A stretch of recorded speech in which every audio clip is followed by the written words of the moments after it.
To set up a stock recipe for your product, log in to your back office. Go to the Products menu on the left and select Products.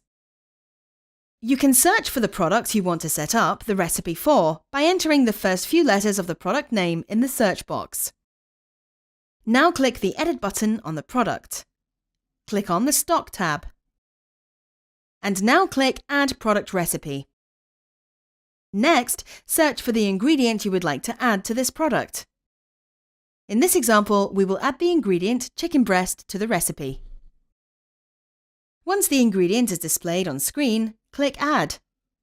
You can now enter the quantity of the ingredient to be destocked each time the product is sold. First, click on the Quantity drop-down. Here you can see a selection of standard pack sizes.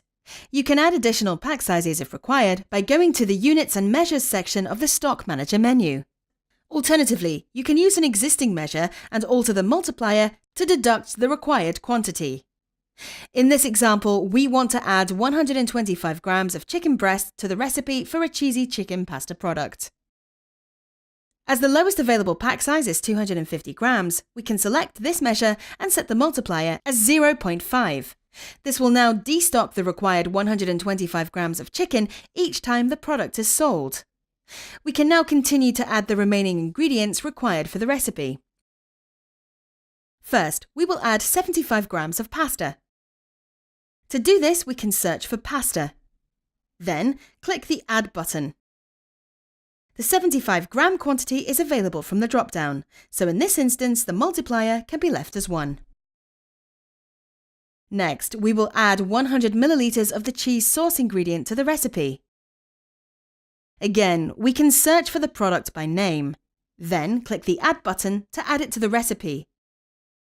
The quantity drop-down contains a 1 milliliter unit, but there is not an option for 100 milliliters. Here we can select the 1 milliliter unit and simply change the multiplier to 100. This will now destock 100 milliliters of cheese sauce when the product is sold. You can continue to add ingredients in this way until you have completed the recipe for the product. If your products have portions added, you will now need to update the recipe to adjust the units or measures required for the portion size. To do this, click on the Portions tab.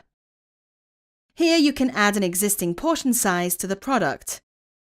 We will add a half portion option to the cheesy chicken pasta product. With the Add Portion tab selected, click on Add Portion. Select the portion size from the drop-down menu. In this example, we are adding a half portion option to the cheesy chicken pasta product. The new portion price can be set here. Now, click Save to add the portion to the product. Next, we will select the Setup Portion Recipes tab to adjust the quantity of ingredients required for the smaller portion. From here, the cheesy chicken pasta ingredients can be added as before, and the quantities adjusted to suit the smaller portion size.